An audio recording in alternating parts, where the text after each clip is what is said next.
Hello, so I am Sherry. First, I'm going to apologize for speaking in English. Second, I'm going to apologize for being American. And third, I'm going to apologize for representing Times Square. So I'm going to try and be tacky, cheap, and fast. You heard from the introduction that I'm a little bit of an artist and a curator, and then I work with the Business Improvement District. So it's a little bit like being a translator between two very different types of process. One is all about how efficient can we be and how can we not spend any money and how can we do it without doing any work. And then there are artists who are very excited about any problem and just want to blow it open. So the program that I run is a public art program, but it's not the standard public art program. I don't put any permanent pieces. If you know Times Square at all, you know we don't really have an excess of space. And what we did is we worked really hard to think about what is it that we could bring as far as the creativity, the energy and edge that's been part of Times Square. How can artists be part of that process? So we really look at how we collaborate with our contemporary artists, how they can experiment and engage with one of the world's most iconic urban places. People know what Times Square is. It has no natural element other than people in it. It is completely paved. It is man-made. We do have a park. It's called Duffy Square. It's completely granite, but it does also house our very beautiful, now largest glass structure of red steps.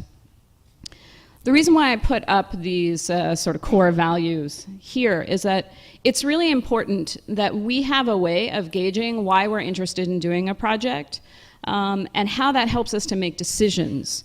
It's very important that you think about your particular place, not just what it looks like, not just its history, but the sense of identity or soul that a place has. Collaborative. We mean that we want to not only collaborate with one another, and that doesn't mean just partnership, that means really collaborate. It means you have to collaborate with the space. The space is loud, it is noisy, it is gritty, it is dirty, it changes all the time. The public is up to 400,000 people a day. You cannot pretend that they're not there, or that all of a sudden, that day, they're gonna follow your instructions. They are part of your team. Boundary pushing. If we're going to do something, every time we do it, we think, what is it that we might be able to consider doing differently? Responsive to place, again, I mean, if you can put it anywhere else, why are you bringing it to Times Square? If we have a backdrop you cannot make up. No theater set could ever recreate. Conversational and transparent. These two elements are also about, we are 24 hours a day, we have no backstage, everybody sees everything. So when we do anything, we have to realize that people are always watching what happens. But also, we want to think about how we can explore process. The programming that we do, I'm going to talk to you about this one particular example, but we explore this also through, I have a nightly program on the electronic billboards over 5 blocks called Midnight Moment. We use that asset. We also, during the construction process, created a series of programs called After Hours, where we actually take experimental work and put it in different buildings throughout the district and open up the inside. So we're constantly exploring what is public and what is art and what are all those infinite sort of intersections. This Times Square transformation, this is a 3-year, $40 million project, takes up 5 blocks. As in Les Halles, we can't stop anything. We're one of the biggest transport interchanges. People are going to keep coming. They're going to keep coming to work. They're going to keep coming to take pictures. We can't just put up one big hoarding and then wrap it. We have to constantly move it around. Every single day and several times throughout the day, our construction site changes. We also have not just this kind of physical transformation that is what is going to be used by the public, there also was an opportunity for the city to go through massive infrastructure changes. But I'm an artist, so I'm not going to talk to you about mechanics because that will just scare us. The reason why Times Square is called the crossroads of the world is because it used to be 2 major streets, 7th Avenue and Broadway would cross. And these are major interchanges that help you get north and south of the city. So what happened then in 2009 is that we decided to do an experiment. Well, it wasn't just 2009. There were years of research and lots of lobbying and lots of discussions across agencies. But anyway, in 2009, they basically said, we're going to take this section of Broadway and we're going to close it off to cars. And we're going to allow pedestrian access, which was the biggest problem, to take place. And then what would happen? And so basically 5 blocks of what had been a huge cross street changed. New Yorkers are very fickle, and yet at the same time they also hate change. I'm sure this isn't unique to New York. So there is a lot of criticism, you know, why on earth would you want to do that? That's just crazy. It's been a crossroads. Why do you want to have it be a plaza? But, you know, Tim Tompkins was like, we're going to do it. We're going to throw something out there. And he had ordered a lot of furniture. The furniture never showed up on time. And so he just bought a bunch of lawn chairs and plopped them out into the plaza. A lot of people know about this experiment. It galvanized people. They immediately started using it. And then they joined in that wonderful New York activity of complaining. Everybody loves to complain together. But it got a whole conversation going, and people immediately started to own it, because as soon as you complain about it, then you decide you want it. And so that's a little bit of the history. It's been so successful and people have been wanting it that then we're able to make these plazas permanent. And now it's not just Broadway, it's thinking about how it goes all the way from the edge of the storefront, through the sidewalk, through the street, and creating a much larger space for us. And so this doesn't happen overnight. We decide to do it, you have to talk about it, you start on work. As I was saying, it's a long process, and we wanted to think about not just how we talk to people about what's going on, but how do we also sort of think about distracting them and using these assets. So unlike the other 2 projects you heard about this morning, our budget for this non-existent project is about $10,000. So I'm talking to you, this is why I'm talking to you about fast, hacky, and cheap in some ways, but also how you don't have to let it limit your creativity. The obstacle is that we have this fencing, the construction firm is going to change it every few months because of the use. The opportunity is, what do we put on it and how do we use it?